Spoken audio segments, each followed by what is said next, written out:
ಎಷ್ಟು ಸ್ಕೆಲಿಟನ್ ಸಿಕ್ಕಿದೆ ಅಂತ ಗೆಸ್ ಮಾಡಾದ್ರು ಹೇಳಿ. ನನ್ನ ಲೈಫಲ್ಲಿ ಒಂದೇ ಜಾಗದಲ್ಲಿ ಇಷ್ಟೊಂದು ಸ್ಕೆಲಿಟನ್ ಸಿಕ್ಕಿರೋದು ಇದೇ ಫಸ್ಟ್ ಟೈಮ್.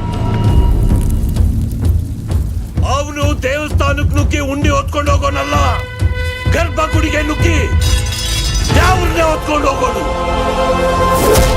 ಊರ ಹೆಂಗಸರು ಅಟ್ಟಿ ಮುಂದೆ ನೀರು ಹಾಕಕ್ಕೆ ಹೆದರ್ತಾರೆ.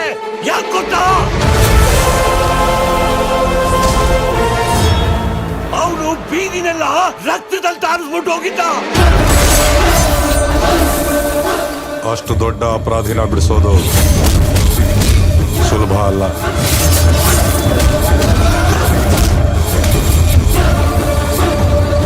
ಈಗ ಅವನು ಪುನಃ ಬರ್ತಾವನೆ. ನಮ್ಮೂರಿನ ಒಲೆ ಮಾರಿನ ಹೊತ್ಕೊಂಡು ಹೋಯ್ತಾನೆ. ಯಾರೇ ಅವನು?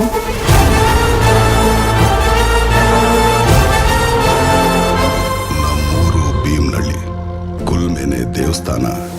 ಕೆಲ್ಸನೇ ದ್ಯಾವ್ರ ಅನ್ಕೊಂಡಿದ್ ನನಗೆ ಆ ದ್ಯಾವ್ರ ಕೊಟ್ಟ ವರ ಏನಂದ್ರೆ 1000 ಮಚ್ಚು 100 ಕಡೆ ತಯಾರಾದ್ರು ಅದ್ರಾಗೆ ನಾನ್ ಮಾಡಿರೋ ಮಚ್ಚು ಯಾವುದು ಅಂತ ಗುರ್ತಿಡ್ಬಿಡ್ತಿದ್ದೆ.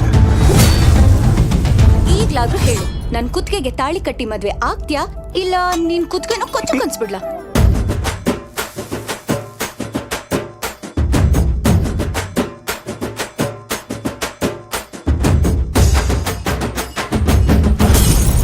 ಜೀವನ ಪೂರ್ತಿ ಅವರು ತುಳಿತಾನೆ ಇರ್ತಾರೆ, ನೀವ್ ತುಳಿಸ್ಕೊತಾನೆ ಇರಿ.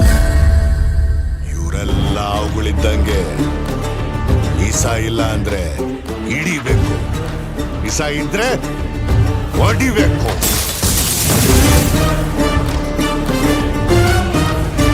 ಅವರೆಲ್ಲ ಜೀವ ಇರೋ ಚಪ್ಪಲಿಗಳು. ಅನ್ನನ ದ್ಯಾವ್ರು ಅಂತಾರೆ. ಅಂತ ದ್ಯಾವ್ರನ್ನೇ ಸೃಷ್ಟಿ ಮಾಡೋನು ರೈತ ಮಾತ್ರನೇ. ನಾವು ನಡಿಬೇಕು ಅಂದ್ರೆ ಅವರನ್ನ ತುಳಿಲೇಬೇಕು.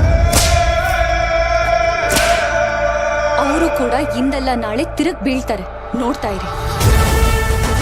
ಎಲ್ಲ ಅವುಗಳು ತಲೆ ಎತ್ತುತ್ತವೆ ದಣಿ, ಆದ್ರೆ ಕಾಳಿಂಗ ಸರ್ಪ ಮಾತ್ರನೇ ಹೆಡೆ ಎತ್ತೋದು.